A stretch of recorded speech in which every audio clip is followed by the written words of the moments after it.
6 horas e 36 minutos, de volta com o Manhã no Ar, e fica atento ao horário para não perder o seu compromisso do dia. E com o crescimento do uso de aplicativos de transporte, a segurança é uma preocupação constante, principalmente para nós mulheres. Pensando nisso, aqui em Manaus, uma vendedora decidiu criar um serviço que oferece corridas apenas para pessoas do sexo feminino. Vendedora durante o dia e à noite, motorista. Jamile é uma jovem manauara que há quase 2 meses oferece corridas exclusivamente para mulheres. Tudo começou depois que ela percebeu que não existia esse tipo de serviço por aqui. Quando eu percebi isso, eu simplesmente peguei e falei assim, não, então eu vou fazer algo somente mesmo para amigos, familiares.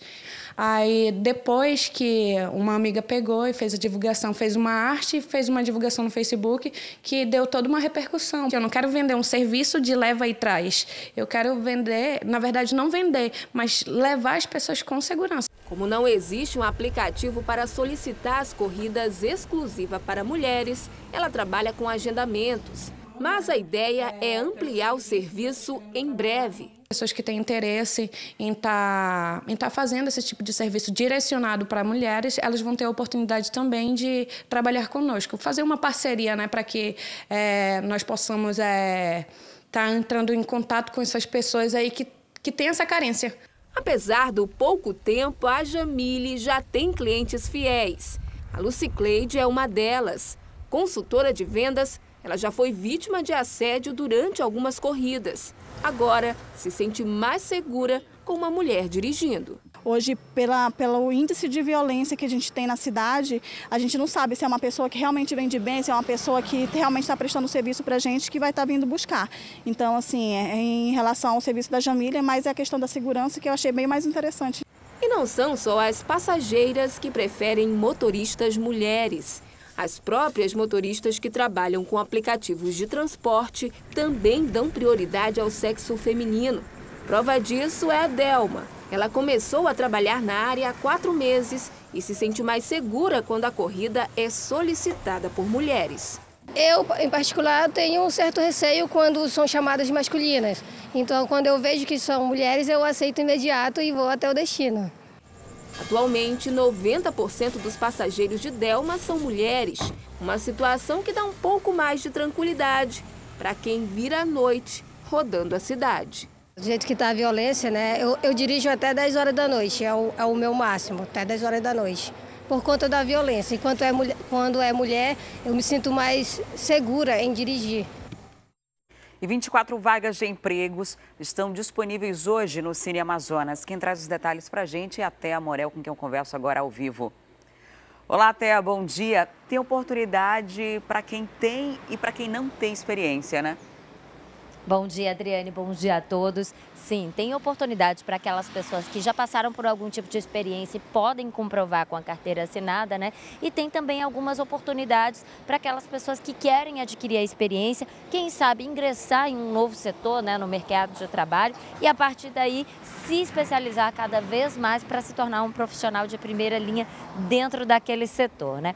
Essas 24 vagas que estão disponíveis pela CETRAB necessitam que os trabalhadores façam uma visita na Secretaria de Trabalho no Cine, que fica na Avenida Joaquim Nabuco, número 748, né? A partir do momento que você vai lá entregar toda a sua documentação, você já está concorrendo e pode ser selecionado para uma dessas vagas. E também, caso você não seja selecionado nesse momento, né, existe ali todo um cadastro que é feito dentro do Cine e se surgirem novas vagas dessa mesma área para a qual você se candidatou, você também já vai concorrendo, você já entra ali dentro desse cadastro do Cine para quando essas vagas surgirem também.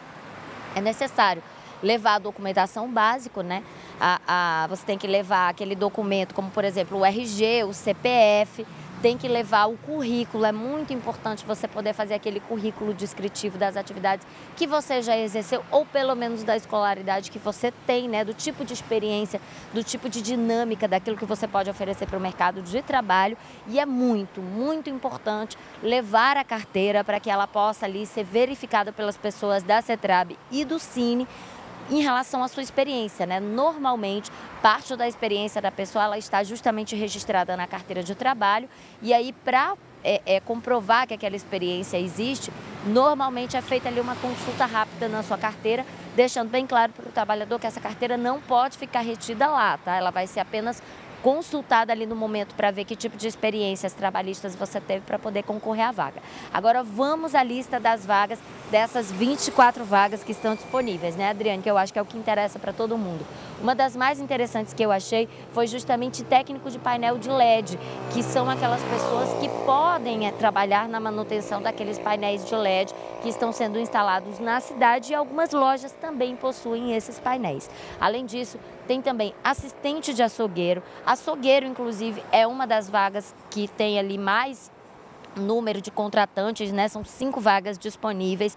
Tem copeira de hospital, supervisor de loja, soldador, cada um desses que eu falei aí, sem ser açougueiro, com uma vaga, empregada doméstica, uma vaga, cozinheiro, uma vaga, supervisor de alimentos e peixeiro, cada um deles com uma vaga. Então, assim, são atividades bem diversificadas e, com certeza, para quem ainda não se inseriu no mercado de trabalho, para quem quer adquirir experiência ou para quem já tem experiência, de repente quer ver se mudando de emprego consegue um salário melhor, né? Você tem que crescer também dentro do seu emprego, é só ir lá na CETRAB, Avenida Joaquim Nabuco, número 748.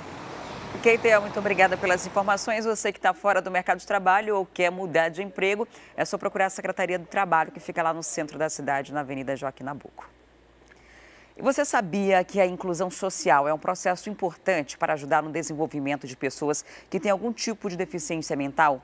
Foi pensando nisso que o Abrigo Moacir Alves abriu inscrições para cursos e serviços dentro da instituição. São aulas de música, dança e diversos esportes oferecidos de forma gratuita. Há 2 semanas, o Janilson entrou no mundo da música. Os sons ainda saem desajeitados, mas o garoto não consegue parar de sorrir com a brincadeira. O mesmo acontece com o Felipe. Ele ainda está nas primeiras notas, mas a alegria em cada acorde está estampada no rosto. Os dois estão numa turma que mistura pessoas com deficiência e visitantes do Abrigo Moacir Alves. A Fabrícia veio realizar um desejo antigo. Eu vim em busca de fazer fisioterapia e aí o Abrigo me ofereceu essa oportunidade de aprender música, e um dos instrumentos que era o instrumento que eu queria aprender, sempre tive vontade, era o saxofone, e hoje eu estou aqui realizando na minha 2ª aula, já aprendi algumas notas e eu estou animada. O balé é outra opção aberta ao público. A Gleice estava ansiosa para trazer a filha e realizar o sonho da pequena de ser bailarina. Esse ano eu me foquei nisso, de colocar elas, de trazer elas para fazer esse balé. Passei a tarde na fila, mas eu consegui a vaga para elas, que é o sonho delas, e o sonho de nossos filhos são os nossos sonhos, São quase 10 modalidades. Além da música e da dança, tem ainda outros serviços como psicologia e fisioterapia. E o melhor é que é tudo de graça.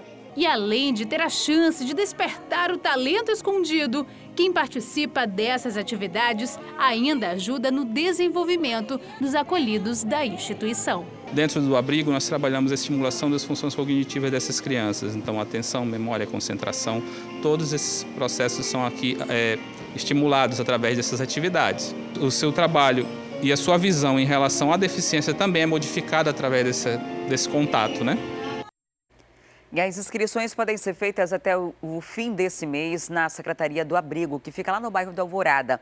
Basta levar a documentação de identificação, comprovante de residência e uma foto 3x4.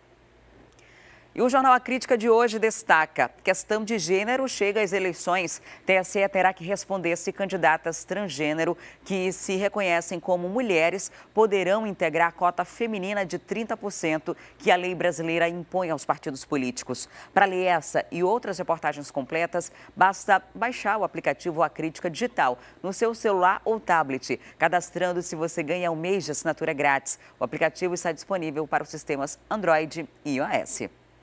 E chegou o momento da gente ir ao vivo lá para a FM O Dia, onde o Cleiton Pascarelli está ao vivo. Olá, Cleiton, bom dia. Bom dia, Adriane. Vamos começar falando sobre a situação do ex-governador José Mello, A defesa dele diz que ainda essa semana deve ser analisado o pedido de soltura. É o que eles esperam, Porque o juiz Leão Alves venceu aí o tempo dele lá no primeiro Tribunal Regional Federal. Ele estava substituindo a desembargadora que é responsável pelo caso, só que ela entrou de férias, né? E por conta disso, o juiz Leão Alves acabou tendo que verificar. Só que ele acabou não dando atenção para isso. Então, com a volta da desembargadora pelas férias, né, por conta das férias, ela deverá analisar esse pedido de habeas corpus. Além disso, a defesa do ex-secretário Evandro Melo, né, e também do ex-secretário Pedro Elias, estão aí pedindo a análise da situação deles dois, né, frente ao que aconteceu com o ex-secretário da Fazenda, Afonso Lobo, que conseguiu prisão domiciliar. Então eles entraram com um pedido também, disseram, olha, esse direito aí a gente também quer para os nossos defendidos, né, com os nossos ex-secretários. Estão, então, recorrendo nos tribunais federais para ver se eles conseguem levar os ex-secretários para a prisão domiciliar. Isso ainda deve sair essa semana. Alguns advogados, inclusive, achavam que ontem já sairia alguma decisão a respeito, mas até agora nada. Eles estão se baseando aí, ou pelo menos na expectativa, na esperança que a mesma decisão que beneficiou Afonso Lobo atinja também os demais secretários e o ex-governador. Porque eles alegaram ali uma questão de direito ao contraditório, de defesa, todas essas questões judiciais, que existe um trâmite e que não estaria sendo cumprido. E com isso ele conseguiu esse benefício de prisão domiciliar. O detalhe, e o que pode mudar bastante, pesar na hora dessa decisão, é a possibilidade de que essas pessoas fora da cadeia possam atrapalhar o processo de investigação, né? Porque existiu inclusive denúncia de que a mulher do ex-governador José Melo teria feito algumas ameaças, estava tentando impedir que algumas pessoas fizessem denúncia, ou amedrontar, né, mesmo. Estava coagindo coagindo nesse processo de investigação, porque é um processo muito longo. A gente está falando do desdobramento da Operação Maus Caminhos, que apontou um desvio de mais de 100 milhões de reais da saúde. E nas últimas semanas a gente vem noticiando outros escândalos, né, também de desvio de saúde, como foi aquela Operação Traíra, né, que apontou aí um desvio da saúde para a FEPESCA, para o curso de pescadores que sequer aconteceu. Enfim, muita coisa ainda está acontecendo, então pode ser que, mesmo tendo a mesma previsão legal que deixou o Afonso Lobo em casa, a possibilidade de atrapalhar a investigação os mantenha presos. É isso que a gente está... Por isso que nada é certo, né, no judiciário. A desembargadora deve analisar muito bem aí. Eu, inclusive, já comentei no Cidade Alerta Manaus sobre o perfil da desembargadora. Ela é conhecida por ter o pulso firme e por não mudar as decisões que são tomadas na primeira instância. Vamos aguardar, né? Porque cada situação é uma sentença diferente, cada juiz também tem uma cabeça diferente. Vamos ver o que deverá vir aí pelos próximos capítulos dessa novela. A gente acompanha e mostra tudo para você aí de casa. Agora, Cleiton, vamos mudar de assunto e falar da eleição. Está chegando a eleição 2018 e 21 partidos aqui no Amazonas terão mais dinheiro. Isso porque teve aquela mudança, né, de financiamento. Exatamente. O que acontece é o seguinte, quando houve essa mini-reforma, ficou proibido que empresas passassem recursos diretamente, né, passassem recursos aos partidos. Agora, somente o cidadão pode fazer doações para campanhas políticas. Aí, os nossos políticos, que não são bestas e nem nada, criaram um fundo no âmbito do Congresso Nacional, justamente para isso. E esse fundo, segundo informações do jornal Estado de São Paulo, é um fundo bilionário. E isso faz com que alguns partidos menores tenham mais recursos para as eleições deste ano. Eu tenho aqui no Jornal A Crítica, inclusive, uma lista. Os 3 partidos que mais devem receber recursos, inclusive recursos a mais do que receberam no ano de 2014, são o PRB, que deve receber mais de 56 milhões de reais, o PDT, que vai receber mais de 53 milhões de reais, e o PR, mais de 36 milhões de reais. Aqueles maiores como PT, MDB e PSDB, né, encabeçam a lista ali dos que deverão receber um maior número de recursos, mas mesmo assim eles devem perder um pouquinho do que trabalharam em 2014. Para você ter uma ideia, o PT deve ficar com algo em torno de 316 milhões de reais, o MDB vai ficar com 300 e... Perdão. O PT de 316 vai passar a contar somente com 212 milhões. O MDB tinha 376 em 2014, agora vai contar somente com 234 milhões. E o PSDB tinha 321 milhões à disposição deles e agora só 185 milhões. A gente fala só, mas é dinheiro pra caramba, né? E é dinheiro público aplicado na eleição. Meu dinheiro, seu dinheiro, dinheiro nosso, né? Às vezes a gente nem sabe que hora que pega esse dinheiro da gente. Exato. Mas no meio dos pagamentos de tributos, a gente está financiando as campanhas. E esse valor todo faz com que a gente entenda por que existe tanto interesse em que se assuma presidências de partido. Porque teve a mini reforma eleitoral em 2015, agora em 2017 teve um puxadinho dessa reforma. E aí quem decide para onde esse dinheiro vai é o presidente do partido. É o cara que manda. Ele que vai definir o rateio desse dinheiro. Não é uma divisão igualitária, proporcional. É o presidente do partido, ele que manda nesse dinheiro todo dentro da sua sigla. Então, por isso, há uma guerra entre os partidos para ver quem vai ser o xerife que vai comandar cada um deles, né? Exato. E quando a gente fala dessas cifras todas aí que você acabou de citar, dá para ver o porquê tanto se quer ser o presidente de partido. E levando em consideração o que você iniciou falando aí, acho interessante a gente sempre explicar para a população, para a gente tentar educar o povo, né, de como se trabalha a questão eleitoral. Hoje em dia, qualquer quilo de arroz, qualquer quilo de feijão que a gente compre, já vem incutido ali todos os tributos que são revestidos e de alguma forma vão parar nesse fundo do Congresso Nacional. Então hoje, de tanto imposto e de tanto tributo que se paga, é como a gente banca a campanha eleitoral dos nossos políticos. Muito obrigada, Cleito, pela sua participação. Um ótimo dia para você e para os ouvintes da FM O Dia. Tudo de bom para você, queridona. Até amanhã. Até lá. E o anúncio da cobrança de uma taxa para motoristas que fazem transporte intermunicipal de passageiros provocou polêmica entre quem faz o serviço e a Arsan. As principais reclamações são com relação ao valor e o tempo para regularizar o serviço. Apenas uma associação de taxistas deu entrada no pedido de autorização. O prazo para recadastramento anual terminaria nesta quarta-feira. Sem o documento, motoristas que fazem transporte intermunicipal de passageiros poderiam ser barrados pelos fiscais. Vale para todo aquele cidadão interessado em operar no serviço de transporte intermunicipal de passageiros. Ônibus, vans, micro-ônibus, inclusive os taxistas. E ainda que os documentos fossem entregues no prazo, a agência precisaria de 5 a 10 dias para liberar a autorização.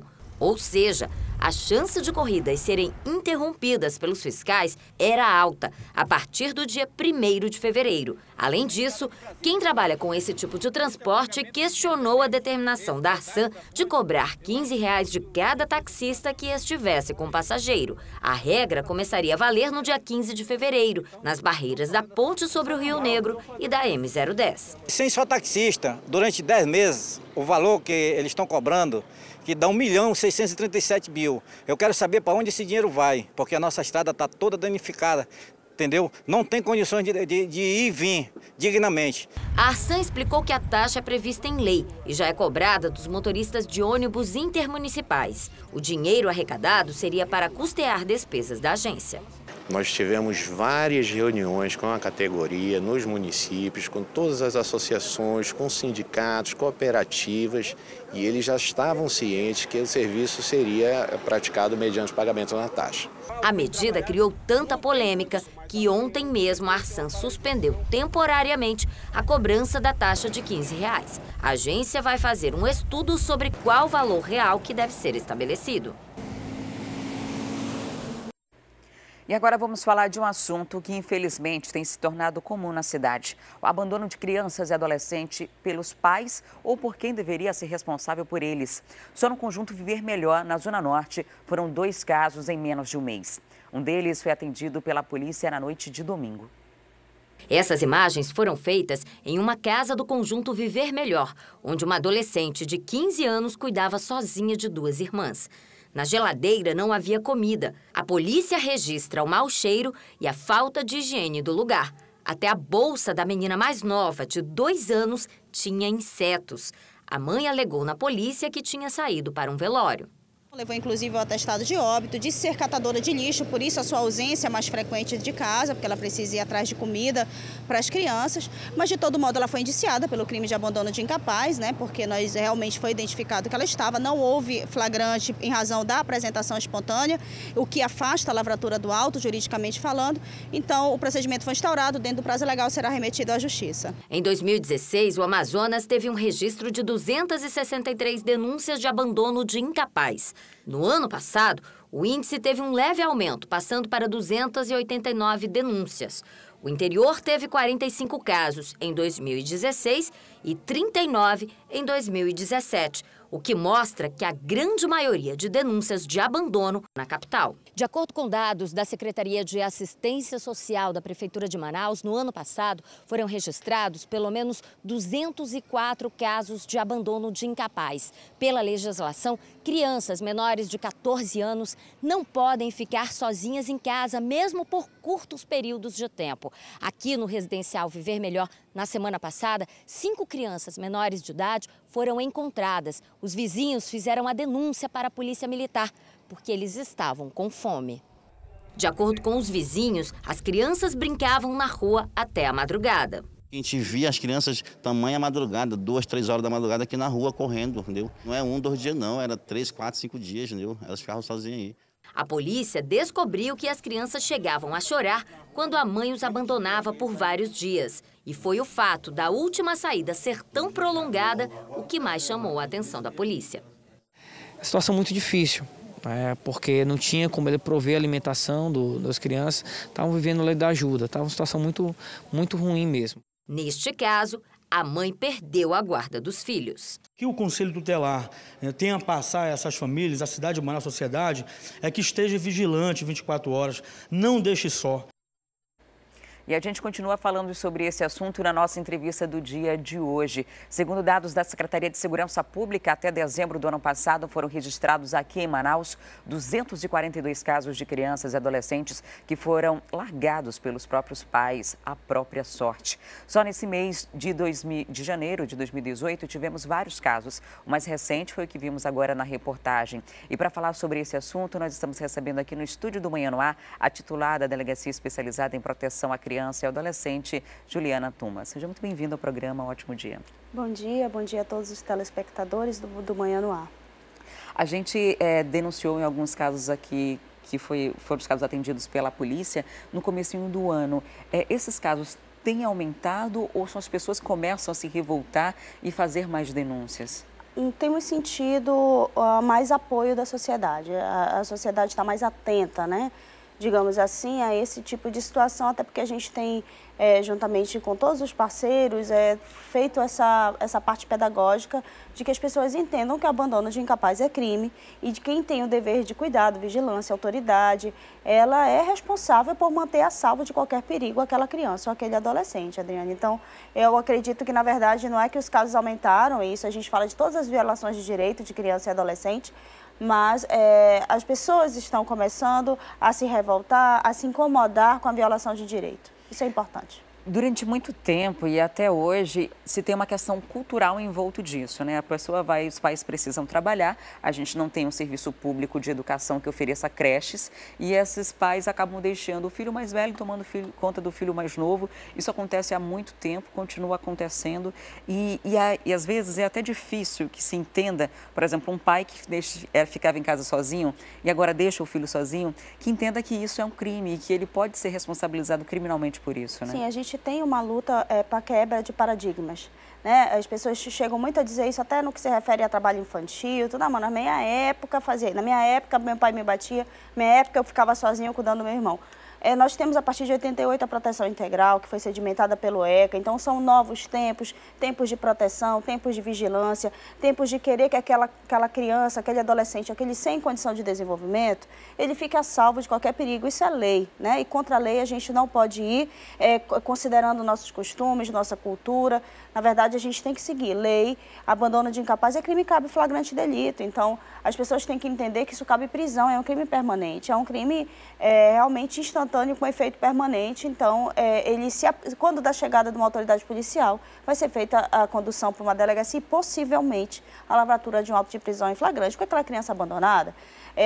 E não só em casa, né? Eu gosto de frisar que a gente tem visto muito criança indo sozinha para a escola com 6, 7 anos. Isso também é abandono de incapaz. Ela não consegue, ela não tem nem a capacidade motora, psíquica de se defender dos riscos de um atropelamento. Então, aquilo ali também é abandono de incapaz, que as pessoas fiquem atentas a esse tipo de situação. Então, cabe flagrante delito. Como é que a delegacia costuma chegar até esses casos? O que é mais frequente acontecer?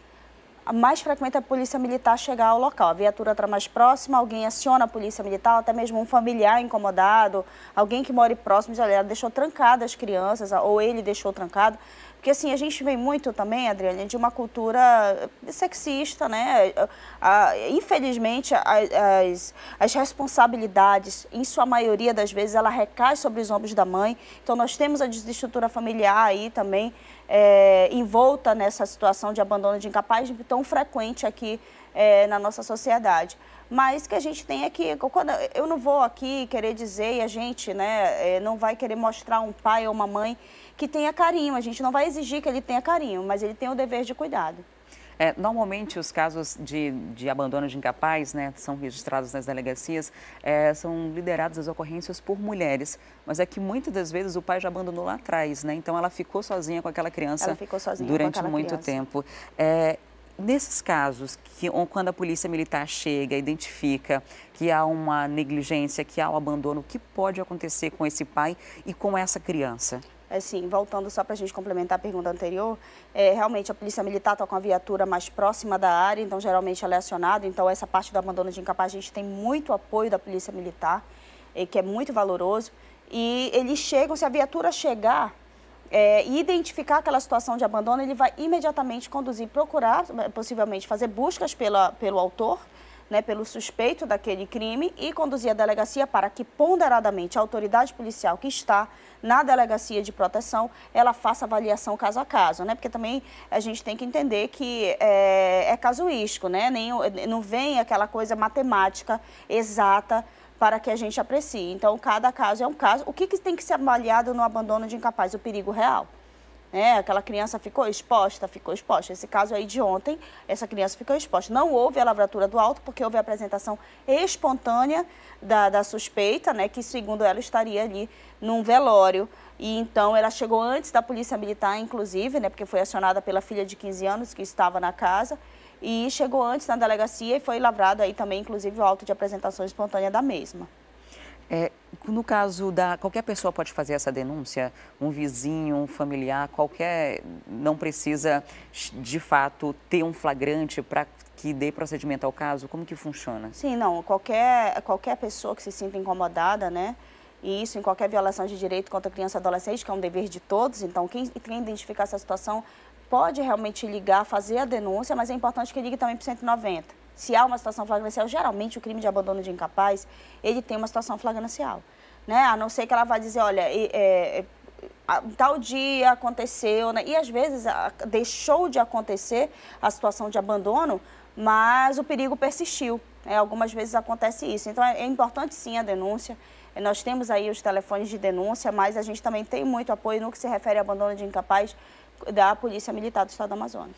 Há muito caso de reincidência de pais, mães que foram flagrados e que voltam a deixar os filhos sozinhos? Há casos de reincidência. Eu não posso te dizer muito, mas há casos de reincidência. Porque às vezes a pessoa justifica, não, eu fui trabalhar e eu não tenho com quem deixar. Então, como é que eu vou fazer? Vai morrer de... Não tem justificativa, né? Não tem justificativa. Por quê?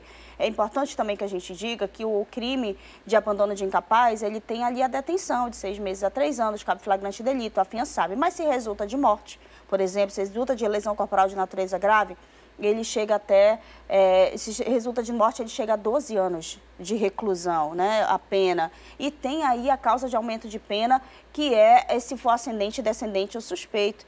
Então, não tem justificativa, certamente será responsabilizado, porque o dever de cuidado é daquela mãe, daquele pai, ou quem se obrigou, quem estava ali com a obrigação da vigilância. Qual o procedimento de proteção para essa criança? A partir do momento que há um flagrante, há os casos de reincidência, a criança ficou abandonada ali em condições subhumanas muitas vezes.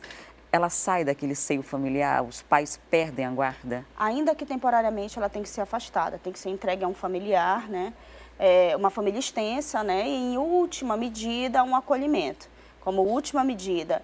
Mas é importante que se diga que há sim a possibilidade da perda da guarda e, em último caso também, que já houve casos aqui no estado, no Amazonas, a destituição do pátrio poder daquela família. Então, existe sim essa possibilidade e é bem real, viu, Adriane? Quando a gente vê essa reincidência, até porque todo esse tipo de crime ele é comunicado aí para a Justiça Estadual para que também tome essas providências cabíveis. A gente está falando aqui do crime de abandono de incapaz, né? Mas a delegacia ADEPCA cuida de vários outros casos que envolvem crianças e adolescentes.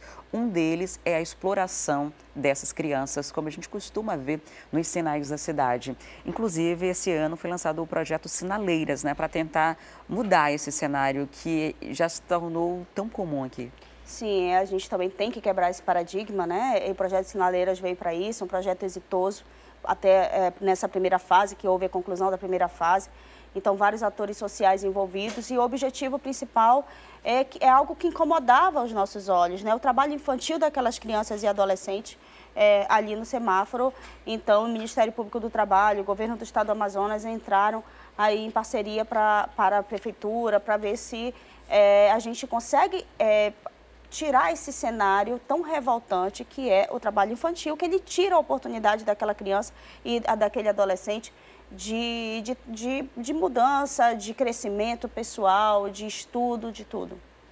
Entendi. Agora, esse projeto Sinaleiras, ele levou essas crianças nos sinais para uma colônia de férias, né? Para mostrar para elas o outro lado, né? O lado de ser criança de fato. E para estimular que eles não voltem, como é que tem sido esse trabalho agora? O trabalho foi de capacitação das famílias, foram várias secretarias envolvidas, né? De capacitação, de oportunizar aí as famílias um acesso, às vezes até a tirada de documentos, né? Para providência de documentos, encaminhamento para as redes. Então, o monitoramento, possivelmente, como o governador anunciou, essa semana terá uma segunda fase, né, então, desse projeto. Então, o acompanhamento dessas crianças e monitoramento no sentido até mesmo de ajudar aquelas famílias, de assistência daquelas famílias. Então, a SES também está muito engajada nisso, na pessoa da secretária auxiliadora, a Brandes, está muito engajada nessa situação de não permitir mais. Isso aí é uma violação de direitos, uma violação de direitos humanos. Então, a gente está muito engajado nesse sentido. Nesses casos, liga para a delegacia quando a gente identificar uma criança no sinal? Sim, pode ligar para a delegacia, a gente vai fornecer os números, né? Até porque é importante o mapeamento, né, para o projeto Sinaleiras, de onde estão aquelas crianças ali no semáforo. É um trabalho que está surtindo efeito, tá? A gente fala isso com muito contentamento, de que é um trabalho que a gente vê resultado, está vendo o resultado aí das crianças saindo dos semáforos, os pais entendendo que aquela situação, inclusive, é crime. Eu colocar o meu filho para trabalhar ali, no mínimo é uma situação de maus tratos, porque eu estou tirando aquela criança que passa o dia todinho ali no sol quente, o que ela vai conseguir render numa escola. Então, daí você já começa a entender qual é o sentido do projeto Sinaleiras, fazer com que aquela criança realmente tenha uma oportunidade de vida melhor. Então, pode ligar, denunciar, explicar, porque a gente aciona a equipe de abordagem da Prefeitura, juntamente com o Conselho Tutelar, para fazer essa análise aí. Aproveitar sua visita aqui no Manhã no Ar, a gente noticia com muita frequência os casos de violência sexual, né? De crianças e adolescentes, normalmente crimes cometidos ali no ambiente familiar, ou pessoas que são de confiança da família. Queria que o senhor aproveitasse um momento para dar uma orientação para as pessoas que estão em casa e até para as crianças que estão acompanhando a gente agora, de repente são vítimas desse crime brutal e que se sentem aterrorizadas de tentar pedir ajuda. O que a gente dá de trabalho preventivo, de dica, digamos, de forma educativa, monitore, vigie, dialogue com o seu filho. Acho que o diálogo, ele é muito importante. E o diálogo, quando eu falo diálogo, ele não é só meu filho denuncie se acontecer.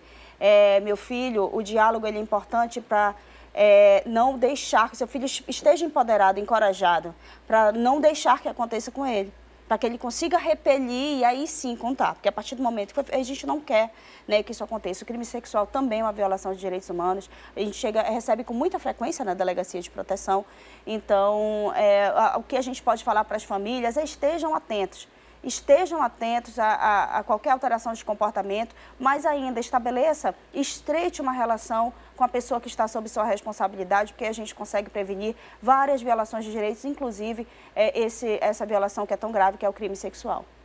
E não para na denúncia, né? Depois da denúncia, tem todo um processo de investigação e também de proteção à vítima. Sim, não para. A gente faz um encaminhamento para a rede pós-trauma. Nosso maior cuidado na DEPCA, ainda que a gente seja uma polícia judiciária, Adriane, é garantir aí a proteção integral, é garantir o bem-estar daquela criança. Para a gente, a proteção é o que mais importa e aí sim a responsabilização criminal dos possíveis autores.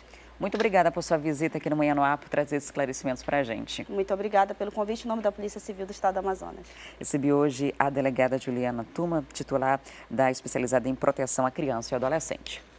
E agora a gente faz um intervalo e daqui a pouco tem o quadro Lição de Casa. A gente mostra o porquê nos últimos anos jovens abandonaram os estudos, a maioria por conta de trabalho. Tem ainda vagas de emprego e oportunidade de qualificação. É um instante só, não saia daí.